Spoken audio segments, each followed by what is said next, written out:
Rádio Vozes de Brumadinho. Aqui você tem verdade e informação de qualidade. Não me impeça de sonhar. Rádio Vozes de Brumadinho. Juntos somos mais fortes. Quero continuar, não me impeça de sonhar. Olá! Para todo mundo que está ouvindo o segundo episódio da Rádio Vozes de Brumadinho. Meu nome é Ana Karina. E eu sou Samuel Praxedes. Voltamos após um período de férias e viemos lembrar que os cursos de Psicologia, Medicina e Comunicação da PUC Minas, junto com a Renser e algumas referências comunitárias, se uniram para pensar nesse trabalho, que veio trazer comunicação e diversão sem você precisar sair de casa. Nos primeiros episódios do programa, tivemos relatos de alguns moradores da comunidade sobre a importância da comunicação e de nos mantermos unidos, ainda que fisicamente distantes, nessa situação tão particular. Assim, aqui vai o nosso muito obrigado a todos que participaram até aqui do Vozes de Brumadinho. Um programa que só vai ser legal de verdade com a participação dos moradores das comunidades. O programa de hoje está especial. Convidamos alguns moradores para nos contar sobre a história das comunidades. Vamos começar com a Marilene Delmina Braga, de Ribeirão. Olá pessoal, sou Marilene Delmina Braga, da comunidade de Ribeirão. Então eu venho me destacando alguma coisa marcante da minha comunidade quando eu era criança, que aqui eu fui nascida, fui criada e estou até hoje, tenho 53 anos. Então a coisa marcante aqui da minha comunidade é que quando a gente era criança, a gente não tinha para onde estar indo, a gente não era como é hoje a nossa comunidade, tinha poucos moradores. Para celebração, a gente está indo bem longe, a São José, Marinhos ou senão Sapé. E depois veio vindo assim, essas coisas mais criativas para a nossa comunidade, onde conseguimos ônibus. Nós não tínhamos ônibus, mas era de cavalo que nós andávamos. E para tudo nosso era bem distante. Então, a coisa assim, muito marcante que eu tenho quando a gente formou a comunidade Nossa Senhora Aparecida de Ribeirão, que foi em 1981 que tivemos a oportunidade de ter essa capelinha. Não tinha capelinha, foi uma missa que foi celebrada aqui no alto onde a gente mora, com o padre Paulo de São Paulo. E tinha também os seminaristas que andavam aqui, era a pé, então tudo era comum. E depois tem uma coisa também que veio assim, muito desagradável para a nossa comunidade, que ficou assim também, foi um marco da vida da gente. Quando a Ferro veio, querendo nos retirar daqui, dizendo que ia construir uma barragem de rejeito aqui na nossa comunidade, onde que nós ia ser desativados, Nós ia para outros lugares, ou até mesmo nós nem sabemos para onde nós íamos. Então, por aí, há muitas coisas que vem marcando a comunidade da gente e vem marcando a vida da gente também. E agora, por esses últimos tempos também, a coisa também que ficou assim, marcante para a gente, foi o rompimento da barragem de Córrego Feijão, no qual nós também ficamos sem trajetos de ir até Brumadinho. Então, foi em 2019, na data do dia 25 de janeiro. Então, essa data e esse ano também foi uma coisa assim, que ficou marcante na nossa história, para a nossa vida. Realmente, as comunidades mudaram muito durante esses anos. Algumas coisas para melhor, outras nem tanto. No começo do quilombo de Ribeirão, existiam poucas famílias. O transporte era feito através de cavalos e existia a ideia de que tudo era mais longe do que realmente é. Com a criação da comunidade em 1981, que começaram a ter os primeiros ônibus e o desenvolvimento, aconteceu de uma maneira mais rápida. E não é só quem mora há muito tempo que tem história para contar. Temos o exemplo da Patrícia, que está no Quilombo de Ribeirão há 8 anos e se surpreendeu com o acolhimento que teve e como a comunidade foi generosa durante o Dia da Consciência Negra. Vamos ouvir um pouquinho? Olá, pessoal. Meu nome é Patrícia, eu sou moradora do Quilombo de Ribeirão. Não sou daqui, moro aqui há 8 anos, mas o pouco tempo que estou aqui já tenho coisas para contar para vocês que marcaram a minha comunidade quilombola. Para começar, quando vim para cá, eu fui muito, mas muito bem acolhida. Eu fiquei surpreendida porque em cidades grandes, igual eu morava em Belo Horizonte, eu sou de Belo Horizonte, a gente não tem esse calor humano, sabe? Me lembro muito de uma primeira festa que eu participei aqui, foi da Consciência Negra. Então eu achei muito bacana as pessoas compartilharem os alimentos, né? Eles se unem os quilombos, eles escolhem um local e ali eles fazem a comida e todos compartilham, todos comem sem interesse financeiro, sabe? Então isso marcou muito a minha, como se diz, a minha entrada no Quilombo Ribeirão, né? A minha chegada. Isso me marcou muito, ver essa união, esse calor humano. Foi muito bacana. E tanto é que daí em diante eu resolvi e vim morar aqui. Então, isso marca porque hoje em dia a gente está precisando muito desse calor, né? Esse calor humano, esse aconchego, esse carinho, essa atenção. Então, infelizmente, em cidades grandes é raro. E eu vim encontrar aqui no Quilombo do Ribeirão. E estou muito feliz de estar aqui, sabe? Cada dia me sinto melhor ainda. E tem uma coisa que me marcou muito, que não é bom, que não posso deixar de falar, que foi o rompimento da barragem. Me recordo que no dia 25, quando rompeu essa barragem, eu estava em Belo Horizonte, que eu recebi a notícia, foi como se eu tivesse afundado, sabe? Eu senti um buraco, eu me senti que eu estava num buraco, então assim, veio aquela coisa horrível na minha mente, eu fiquei extasiada, eu fiquei fora de si. Então, infelizmente, esse foi uma coisa que me marcou, mas pro lado negativo, né? Mas, como se diz, né? Deus está conosco, Deus está fortalecendo cada um de nós aqui e esse mesmo aconchego que eu encontrei quando eu vim a primeira vez, as pessoas puderam estar compartilhando também com os familiares que perderam entes queridos. Foi uma coisa assim extraordinária, o calor humano que eu vi as pessoas dando um para o outro no momento de sofrimento, no momento que todo mundo estava angustiado, todo mundo estava triste, todo mundo arrasado, né? Mas mesmo assim, ainda as pessoas conseguiram encontrar força para poder passar um para o outro.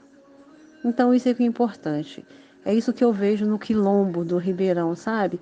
E não só no Quilombo Ribeirão, porque eu tenho contato com os outros 3 quilombos. Tenho amizades no Sapé, no Marinhos e no Rodrigues. Então eles também têm esse calor humano. E isso aí é que dá sustentabilidade para a gente manter em pé, para a gente conseguir superar todos os desafios, né? Que não são poucos, eles existem, mas com esse calor aí é mais fácil de superar, né? Então é isso aí que eu tenho, essa mensagem minha que eu tenho para deixar aí para vocês, tá bom?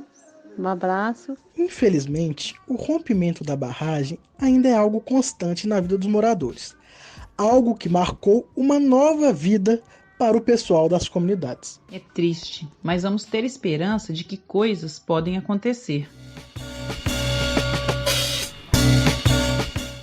No primeiro bloco, ouvimos os relatos da Marilene e da Patrícia, que nos contaram um pouco sobre a relação delas com o Quilombo de Ribeirão e, consequentemente, sobre a história da cidade. Agora é a vez de ouvirmos um pouco mais sobre Pires. Quem vai contar pra gente é a Elaina, que nasceu em Brumadinho e faz parte de uma das 7 primeiras famílias da comunidade.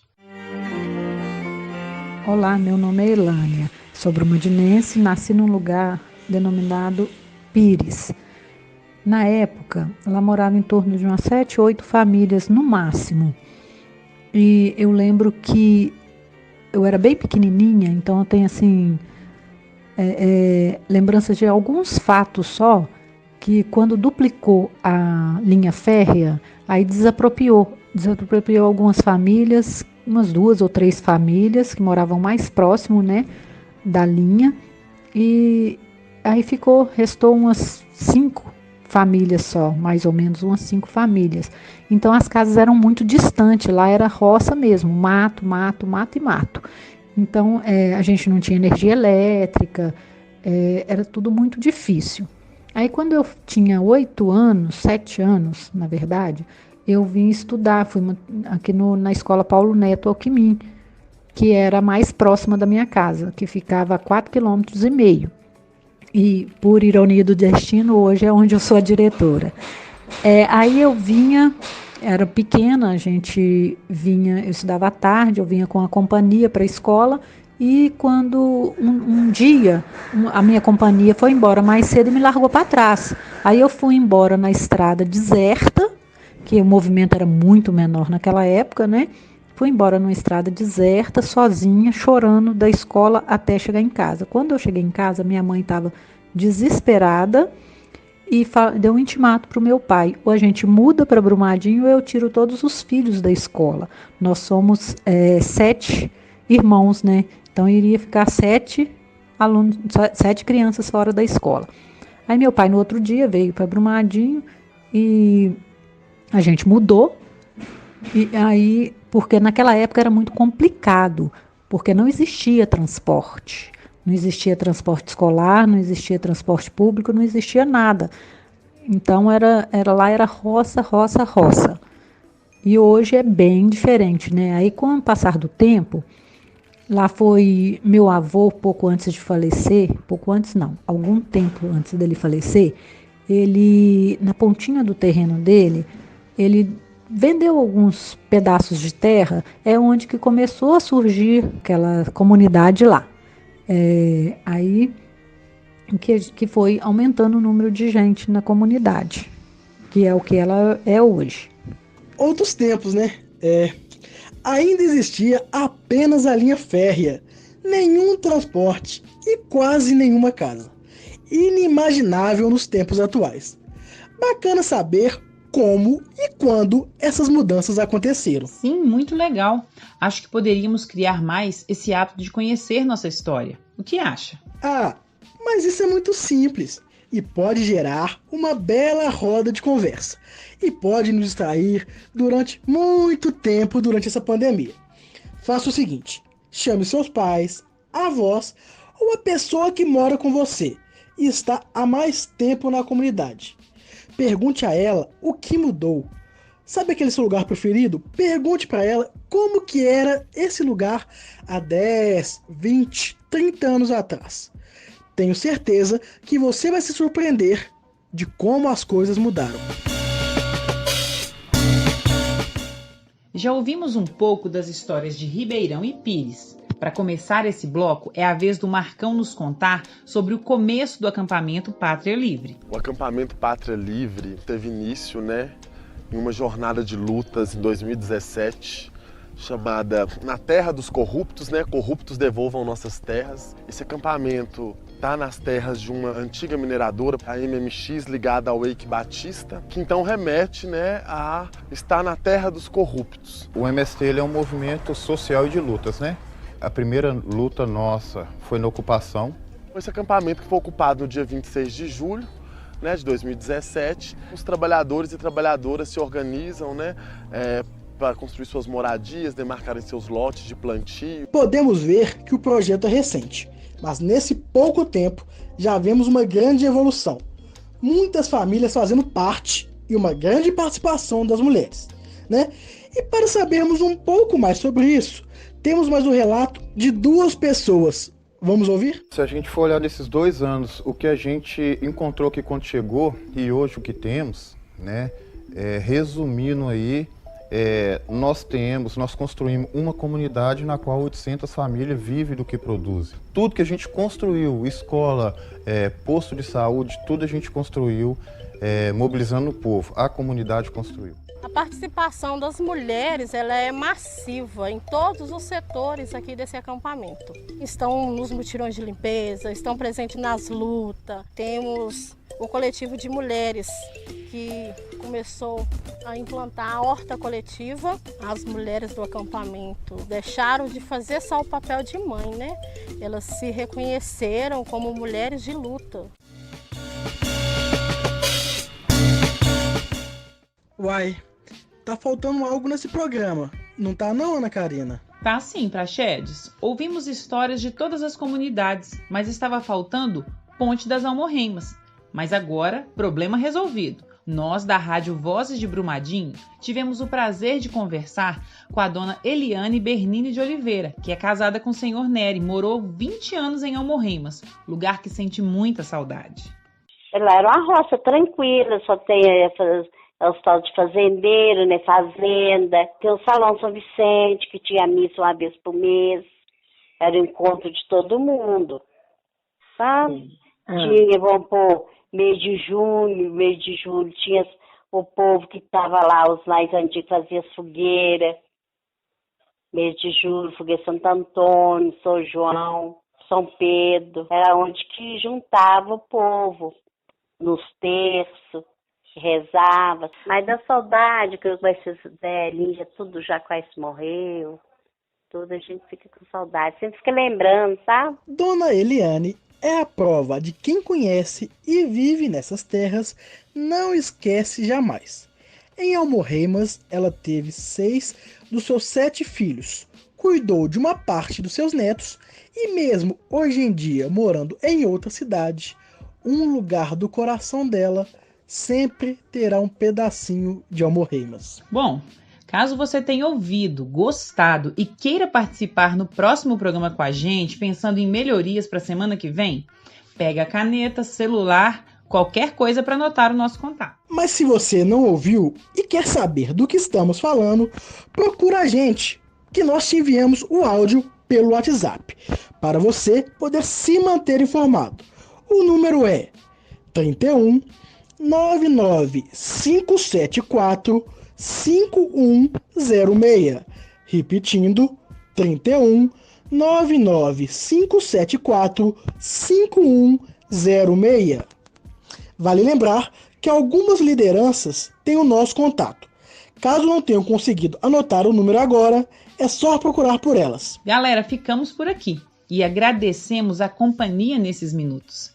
Esperamos que tenha sido bom para vocês também. É sempre bacana conhecer a história do lugar em que moramos e dos lugares próximos. Conhecer nosso passado é essencial para construirmos um futuro melhor, mais justo, com mais sabedoria e com mais esperança. Espero que tenham gostado do programa e até a próxima edição. Ficamos por aqui e até semana que vem. Quero continuar, não me impeça de sonhar. Quero continuar, não me impeça de lutar.